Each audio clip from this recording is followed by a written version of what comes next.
जैसा कि हमारा प्रकरण चल रहा था कि सत्यनारायण भगवान का नाम, स्वरूप, कार्य, महिमा, पाने का तरीका, फल आदि क्या है, तो हमने भगवान के नामों से थोड़ा परिचय प्राप्त किया, जिसमें मुख्य निज नाम ओम है और बहुत सारे भगवान के नाम हैं। ब्रह्मा, विष्णु, महेश, गणेश, सरस्वती, लक्ष्मी, देवी, देव, महादेव, माता पिता, गुरु, आचार्य, राजा, न्यायाधीश।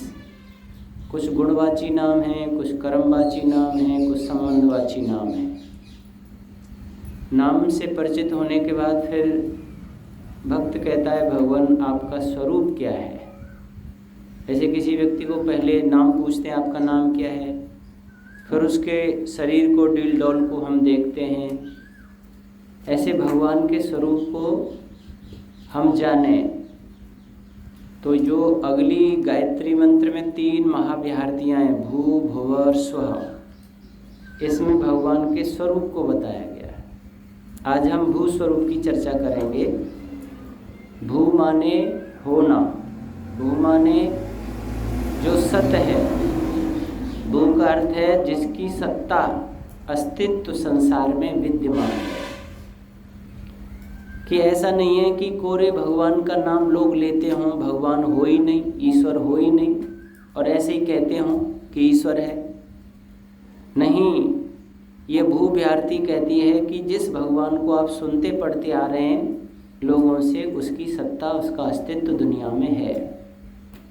अब केवल इतने से तो भगवान हमें दिखाई नहीं देता, समझ में नहीं आता, क्योंकि 2 चीज़ें तो हमारी समझ में आ रही हैं। एक तो मैं समझ में आ रहा हूँ कि मैं कोई आत्मा हूँ, शरीर के साथ रहता हूँ। जीवात्मा, चेतन, चींटी, हाथी, मनुष्य, पशु पक्षियों में चलते फिरते हैं, खाते पीते हैं, ये समझ में आ रहा है कि ये कोई जीवात्मा है। इसमें एक दूसरी जड़ चीज़ें समझ में आ रही हैं, भाई सूर्य भी है, देखने में आ रहा है, चंद्रमा भी है, पृथ्वी भी है, जल भी है, अग्नि भी है, वायु भी है, ये सब हम देख रहे हैं। ये हमारी समझ में कुछ कुछ आ रहे हैं। पर तीसरे जो भगवान की बात करते हैं, ईश्वर की, वो दिखने में आता नहीं है। तो वो वास्तव में है कि नहीं, ये कभी कभी संशय बन जाता है। तो देखो, जो वस्तु हो और उसे हम जानना चाहें तो उसकी कुछ कसौटियाँ दी हैं, कुछ सिद्धांत दिए हैं उसे जानने के लिए। जैसे आप सोना स्वर्णकार के पास ले जाते हैं और कहते हैं कि भाई इसको आप खरीद लो, पैसा दे दो, या इसमें से गहने बना दो। तो जितना वो है, जैसे 1 तोला है तो पूरा तोला के आपके गहने बना देगा या 1 तोला के पैसे दे देगा, ऐसा नहीं है। वो पहले उसे अपनी कसौटी पर परखेगा, जांचेगा, इसमें कितना सोना है, कितनी मिलावट है। वो गलाएगा, काटेगा, घिसेगा, तपाएगा, फिर निर्णय देगा कि भाई इसमें 80% सोना है और 20% इसमें मिलावट है। 80% सोने के तो गहने बना सकता हूँ और चाहो तो 80% के पैसे दे सकता हूँ। 20% का कोई पैसा नहीं मिलेगा और कोई आपका गहना नहीं बनेगा। तो उसने पहले उसे अपनी कसौटी पर जांचा, परखा, तब ये निर्णय लिया। वैसे ही भगवान ने हमको बुद्धि दी है और फिर उसके कसौटी के साधन भी ऋषि मुनियों ने दिए हैं। तो उसमें कुछ 8 प्रमाण माने जाते हैं। प्रत्यक्ष, अनुमान, उपमान, शब्द, ऐतेय, अर्थापत्ति, संभव और अभाव। इन 8 को एक दूसरे में मिलाने पर 3 रह जाते हैं मुख्य रूप से, प्रत्यक्ष, अनुमान और शब्द प्रमाण। अब भगवान को इन 3 प्रमाणों से हम देखते हैं। इन 3 प्रमाण की कसौटी में भगवान को कस के जानने की कोशिश करते हैं, ईश्वर नाम की सत्ता इस दुनिया में है कि नहीं है। पहली बात, शब्द प्रमाण। कोई चीज़ हम पहले किसी से सुन के और पढ़ के जानते हैं। जैसे आपने, इस भूमि पर बहुत सारे देश हैं, तुमने कैसे जाना? चीन को तुमने देखा नहीं, अमेरिका को देखा नहीं, तुमने कैसे जाना? तुमने जाना कि भूगोल की किताबों में, नक्शों में अमेरिका, चीन आदि देशों का नाम लिखा हुआ है, या किसी ने वहाँ जाकर के देखा है और वो आके बताता है अमेरिका देश इस पृथ्वी पे है। बहुत सारी चीज़ें ऐसी हैं हमने नहीं देखी हैं, हमने सुनकर पढ़ कर के जानते हैं और मान लेते हैं। वैसे ही भगवान को भी हम शब्द प्रमाण से जानते हैं, और वो शब्द प्रमाण स्वयं भगवान ने वेद में दिया है। जैसे एक मंत्र है, आप रोज बोलते हैं, यह प्राणतो निमिषतो महित्वैकिद्राजा जगतो बभूव य ईशे अस्य द्विपदश्चतुष्पदः कस्मै देवाय हविषा विधेमो। इसमें कहा यह माने जो, यानी जो परमात्मा परमात्मा आप कहते हो, जो प्राणतः यानी कि जो सांस लेते हैं छोड़ते हैं प्राणी हैं, मनुष्य, गौ आदि, पशु आदि, इनकी जो रचना करता है, इनको जो बनाता है वो ईश्वर है। निमिषतः, और जो जड़ जगत है, सूर्य चांद पृथ्वी अग्नि आदि, इनकी जो रचना कर रहा है वो ईश्वर है। महित्वैक इत राजा जगतो बभूव, एक इत राजा, वो एक ही है, राजा है, सारे जगत का स्वामी है। महित्वैक, अपनी महिमा से, अपनी रचना रूपी महिमा से उसने सारी दुनिया बना करके अपनी महिमा का प्रदर्शन किया है। जगतो बहुव, वो जगत में प्रसिद्ध हो रहा है। एक इत राजा, एक ही भगवान, कारीगर, स्वामी, मालिक, ये गौ आदि पशुओं को और जड़ जगत को बना करके अपनी महिमा दिखा रहा है कि मैं हूँ, मैंने ये सारी दुनिया बनाई है। यह ईसे अस्य द्विपदश्चतुष्पदः, वही ईश्वर, ईश माने ईश्वर, स्वामी, मालिक, दो पैर वाले मनुष्य आदि, चार पैर वाले गौ आदि पशुओं पर शासन करता है। हम पर भी कोई शासन करता हुआ हमें दिखता है। इस शरीर पर मेरा पूर्ण शासन नहीं है, इस सृष्टि पर मेरा पूर्ण शासन नहीं है, किसी और का मुझे शासन दिखाई देता है। मैं पूरा प्रयास करता हूँ इसमें स्वस्थ रहने का, बुढ़ा नहीं होने का, मरने का, पूरा मैं मरूं नहीं ऐसा प्रयास करता हूँ, मेरे सामने कोई दुख नहीं आए ये मैं प्रयास करता हूँ, पर वो सफल नहीं हो पाता हूँ। कोई ज़बरदस्त शक्ति मेरे पर शासन किए हुए है, कोई ज़बरदस्त शक्ति संसार पर शासन किए हुए है। ऐसा एक शासक है जो सारी दुनिया पर शासन कर रहा है। यह ईसे अस्य द्विपदश्चतुष्पदा, वही ईश्वर जिसने जड़ और चेतन जगत को बना के अपनी महिमा गाई है, वो सारी दुनिया पर शासन कर रहा है।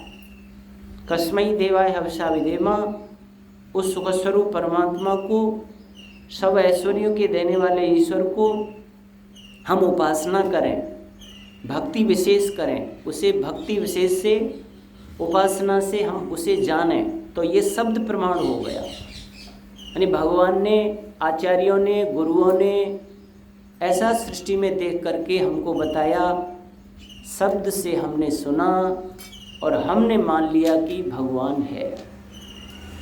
अब आप कहेंगे भाई ये तो शब्द से मान रहे हैं, हम दूसरों के कहने से मान रहे हैं, वेद के कहने से मान रहे हैं, हम कैसे अनुभव करें भगवान का? तो दूसरा एक अनुमान प्रमाण है। अनुमान से भी हम बहुत सारी चीज़ों को मानते हैं। थोड़ा गहन विषय है, थोड़ा ध्यान से सुनेंगे, समझ में आएगी बात। अनुमान एक प्रमाण है। आँख से बहुत कम दिखाई, जनता संसार देखते हैं हम, अनुमान से ज़्यादा जानते हैं हम दुनिया को। अनुमान क्या होता है? एक कार्य होता है, एक कारण होता है। कार्य को देखकर कारण का अनुमान करते हैं, कारण को देखकर कार्य का अनुमान करते हैं। कार्य कारण क्या होता है? यानी कोई बनी हुई वस्तु होती है, वो होता है कार्य, और जिसमें से बनी होती है वो होता है कारण। जैसे रोटी बनी हुई है, ये है कार्य, और आटा उसका कारण है। जैसे मकान है कार्य, और मिट्टी, पत्थर, चूना, सीमेंट ये है कारण, और ये मकान है कार्य। अर्थात कारण माने जिसमें से कार्य बना है, तो कार्य को देख करके कारण का अनुमान करते हैं हम। जैसे हमारा शरीर है कार्य, तो इसका कारण क्या है, किसने बनाया है? तो लोक में हम मानते हैं कि माता पिता ने। बच्चे को देख के माता पिता का अनुमान कर लेते हैं। कहीं धुआं उठा हुआ देख रहे हैं तो अग्नि जलने का अनुमान कर लेते हैं, क्यों? जहाँ धुआं होता है वहाँ अग्नि होती है। नदी बह रही हो तेज लबालब, तो अनुमान कर लेते हैं कहीं बहुत वर्षा हुई है, तभी तो इतनी नदी भर के बह रही है। कुछ कार्य को देख करके हम उसके कारण होने का अनुमान कर लेते हैं। अनुमान से हम बहुत सारी चीज़ जान लेते हैं। जैसे इस संसार में हम सुख दुख को देख करके पाप पुण्य का अनुमान कर लेते हैं। भाई मेरे जीवन में दुख क्यों आ रहा है? कहीं ना कहीं पाप हो गया है। मेरे जीवन में सुख क्यों है? कहीं ना कहीं पुण्य करके आया हूँ। रोगों को देखते हैं तो कहीं गलत खान पान हो गया है, तो उस कारण को हम देख लेते हैं। वैद्य लोग देख लेते हैं ये रोग तेरे गलत खान पान से हुआ है। कार्य को देख करके कारण का हम अंदाज लगा लेते हैं। वैसे ही संसार रूपी रचना रूपी कार्य को देखकर इसके रचयिता का हम ज्ञान करते हैं। क्योंकि कोई भी चीज़ जो बनी हुई है उसके 3 कारण होते हैं। बिना 3 के कोई चीज़ नहीं बनती है।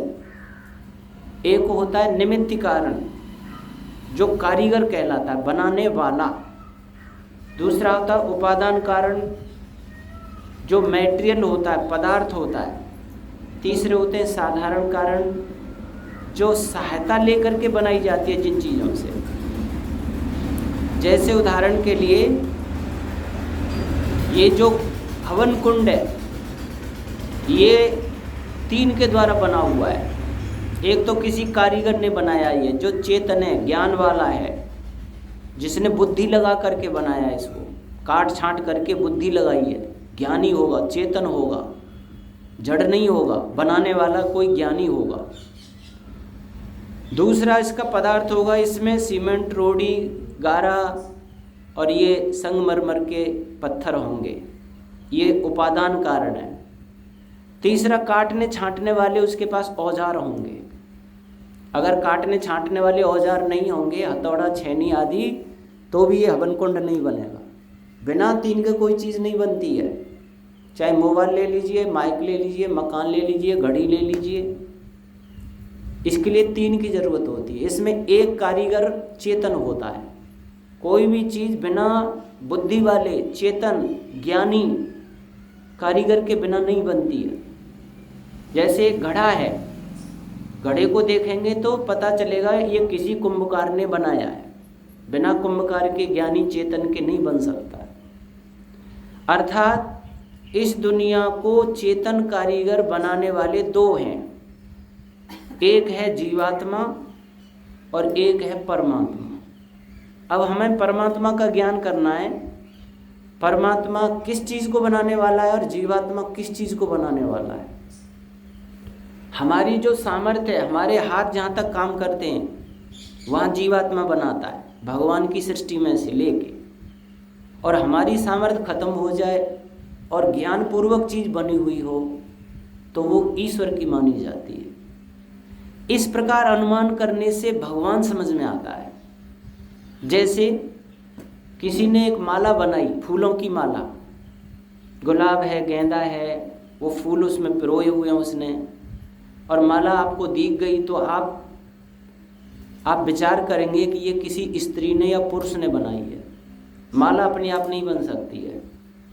कोई पुरुष होगा या स्त्री होगी जिसने सुई धागा लिया होगा, उसमें फूलों को पिरोया होगा, फिर दोनों किनारों पर गांठ लगा दी, माला बन के तैयार हो गई। कोई आप गहना देखते हैं, कोई कंगन देखते हैं, हार देखते हैं, लर देखते हैं, तुरंत आप ज्ञान कर लेते हैं किसी स्वर्णकार ने बनाया है इसको। कोई ज्ञानी स्वर्णकार है, इतना डिजाइन में बढ़िया इसने बनाया है। आप ऐसा नहीं कह सकते अपने आप बन गया है। किसी ज्ञानी स्वर्णकार ने इस आभूषण को, गहने को बनाया है। तो पहला बात जीवात्मा नजर आ रहा है कि गहने का बनाने वाला, माला का बनाने वाला कोई ज्ञानी है, लेकिन दूसरी बात सोचो कि फूल को किसने बनाया है, सोने को किसने बनाया है। आभूषण तो स्वर्णकार ने बनाया, लेकिन सोना किसने बनाया, फूल को किसने बनाया। और फूल भी बहुत ज्ञानपूर्वक बना हुआ है, ऐसे ही नहीं बन गया अपने आप। तो माला का बनाने वाला चेतन आत्मा, जीवात्मा, स्त्री पुरुष, लेकिन फूल का बनाने वाला कारीगर परमात्मा। ऐसे एक अनुमान किया करो। आभूषण को बनाने वाला स्वर्णकार, लेकिन सोने को बनाने वाला परमात्मा। छोटा दीपक आपने यहाँ जलाया था हवन कुंड पर, सर्वप्रथम दीपक को किसी स्त्री पुरुष ने बनाया है। बत्ती ली है, घी डाला है, दीपक में रखा है, फिर जलाया है उसे माचिस से, दीपक तैयार हो गया। लेकिन सूर्य रूपी दीपक को किसने बनाया है, जो सारी दुनिया में उजाला कर रहा है, जिसमें तेल भी ख़त्म नहीं हो रहा, बाती भी ख़त्म नहीं हो रही, हमेशा नवीन है, पुराना नहीं होता है, प्रकाश मंद भी नहीं होता, कम भी नहीं होता है। 2 अरब वर्ष से जल रहा है ये दीपक और जलता ही रहेगा 4 अरब 32 करोड़ वर्ष तक। तो ये दीपक किसने, इतना बड़ा दीपक किसने बनाया। छोटा दीपक हमने बनाया, पर ये बड़ा दीपक भगवान ने बनाया। ये वस्त्र तो हमने बनाए हैं, लेकिन इसमें तंतु धागा किसने बनाया है, तो वो ईश्वर ने बनाया है, क्योंकि बिना बनाने वाले के तो कोई चीज़ बनती नहीं है। ऐसा सोचा करो कि हर जगत में, सृष्टि में आपको भगवान नजर आएगा, रचना के पीछे रचयिता बैठा नजर आएगा। हर रचना ये बता रही है कि मैं किसी रचनाकार की रचना हूँ। आप उसी में बैठे हुए उस रचनाकार को देख सकते हैं। ऐसा वो कारीगर है जिसने इस महान सुंदर इस सृष्टि को बना करके दिया है। आज के कुछ साइंटिस्ट यानी वैज्ञानिक जो भौतिक पदार्थों पर शोध करते हैं, और उससे पढ़ करके कुछ मनचले विद्यार्थी भी ये कहते हैं कि भाई ये संसार अपने आप बना है ऑटोमेटिक, ना इसका कोई बनाने वाला है, ना कोई ईश्वर है, ना कोई आत्मा है। ये जड़ जगत में ही सारी क्रियाएं हो रही हैं, ऐसे ही हमेशा से बना हुआ, हमेशा रहेगा। इसमें ईश्वर के मानने की क्या ज़रूरत है। ऑटोमेटिक चीज़ें बन रही हैं, जैसे ऑटोमेटिक कहीं जंगलों में आग लग जाती है, ऑटोमेटिक बहुत सारे रिमोट और कंप्यूटर बन रहे हैं, अपने आप चलते हैं, काम करते हैं। ऐसे उनकी सोच है। लेकिन थोड़ा इस पर चिंतन करेंगे तो पता चलेगा दुनिया में स्वतः चालित ऑटोमेटिक कोई चीज़ नहीं है। 2 ही चीज़ें केवल, एक चेतन आत्मा और एक परम चेतन ब्रह्म। 2 ही ऑटोमेटिक चलते हैं, बाकी तो सब दूसरे से चलाए जाते हैं। कोई कंप्यूटर ऐसा नहीं बनाए, रोबोट ऐसा नहीं बनाए जो अपने आप चलता हो। कोई ना कोई उसमें सॉफ्टवेयर डालता है, ऑन ऑफ करता है, बिजली रखता है उसमें, बैटरी रखता है उसमें एनर्जी के लिए। उसमें जो सॉफ्टवेयर भर दिया जाता है उसे ही वो पकड़ता है और वैसे ही काम करता है। अपनी मर्जी से वो दुखी सुखी नहीं होता है, अपनी मर्जी से कोई काम नहीं कर पाता है। उसमें बुद्धि भरी जाती है, उतने ही तक ही काम करता है। इसलिए किसी से चलाया जा रहा है, वो अपने आप नहीं चल रहा। और हम अपने आप चलते हैं, जीवात्मा अपने आप चलता है, अपने आप आगे चलेगा, अपने आप पीछे चलेगा, अपने आप चोरी करेगा, अपने आप दान देगा, अपने आप झूठ बोलेगा, अपने आप सत्य बोलेगा।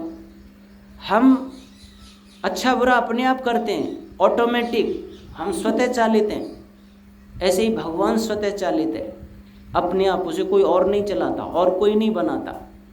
और दुनिया के पदार्थ दूसरे के बनाए हुए होते हैं, दूसरे के चलाए हुए होते हैं। इसीलिए जहाँ क्रिया हो रही है, जहाँ पर रचना है, वो ऑटोमेटिक नहीं हो रही है, उसको करने वाला कोई है। ऐसा हमें अपने ज्ञान से उसमें देखना चाहिए। जैसे एक छोटा सा उदाहरण आता है। एक बार 2 मित्रों में आपस में बहस होती थी। एक मित्र कहता था कि भाई देखो, दुनिया को बनाने वाला भगवान है। दूसरा कहता बेकार की बात करते हो, कोई ईश्वर विश्वर नहीं है, लोगों की कल्पना है, कहाँ दिखाई देता, दिखाओ भगवान है तो, कहीं नहीं है। उन्होंने विचार किया कि भाई एक दिन निर्णय होना चाहिए हमारी बात पे, कि हाँ निर्णय होना चाहिए। जैसे आपके यहाँ ये नदी है तो ये तो अब सूखी है, पर वो नदी बहती थी। बोला नदी के पल्ले किनारे पर जो आश्रम है, कल ठीक 4 बजे हम लोग वहाँ पहुँचेंगे और हमारा अंतिम शास्त्रार्थ होगा। तुम बताओगे भगवान है, सिद्ध करोगे, मैं करूँगा सिद्ध कि भगवान नहीं है, कि ठीक है 4 बजे हम ठीक वहाँ पहुँचेंगे। अब जो नास्तिक था, जो ईश्वर को नहीं मानता था, वो तो 4 बजे से पहले ही वहाँ पहुँच गया। लेकिन जो आस्तिक था, ईश्वर भक्त था, ईश्वर को मानता था, वो 4:30 बजे पहुँचा। उसने, नास्तिक ने कहा देखो तुम ईश्वर सिद्ध नहीं कर सकते। क्यों नहीं कर सकता भाई? आपको समय 4 बजे का दिया था, आप 4:30 बजे आए हो। घड़ी 4:30 बजे बोल रही है, इतने लेट आए हो। बोलो भाई मैं समय से चला था घर से, पर बीच में ऐसी एक घटना घटित हो गई कि उससे देरी हो गई। कि क्या घटना हुई? क्या आपको पता है मुझे नदी पार करके आना होता है? कि हाँ। अब मैं पल्ले किनारे पर आ गया समय पे, देखा तो वहाँ कोई नाव नहीं थी, ना कोई नाविक था। अब नाव नहीं तो मैं पार कैसे करूँ इसको? मैं सोचने लगा। इतने में क्या देखता हूँ कि उसके किनारे पर एक वृक्ष खड़ा था और वो अपने आप ही ऑटोमेटिक कट करके ज़मीन में गिर पड़ा। फिर ऑटोमेटिक उसकी डालियाँ छटने लगी और ऑटोमेटिक स्वतः ही उसमें से 1 इंच मोटे, 1 फुट चौड़े और लंबे लंबे तख्ते चढ़ने लगे। और वो तख्ते उठ उठ करके नदी में जाकर एक दूसरे से जुड़ने लगे और वो जुड़ करके एक नाव बन गई, एक नौका बन गई। अब मैंने सोचा नाव तो बन गई है, चलो इसका फ़ायदा उठा लेते। मैं उस नाव में बैठ गया। अब वो नाव बिना किसी चालक के स्वतः ही दूसरे किनारे पर चल गई। जब दूसरे किनारे पर आ गई तो मैं उसमें से उतर गया।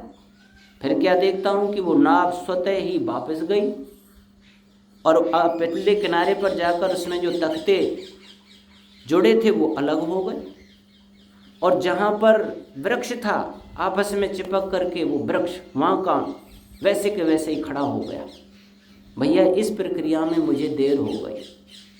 तो वो नास्तिक बोला, क्यों हम पढ़े लिखों को बेवकूफ़ बनाते हो? कहीं पेड़ अपने आप कट के गिर सकता है, कहीं तख्ते अपने आप बिना कारीगर के चिर सकते हैं, कहीं बिना कारीगर के नाव बन सकती है, बिना कारीगर के नौका कहीं बन सकती है, कहीं अपने आप चल सकती है, लौट सकती है।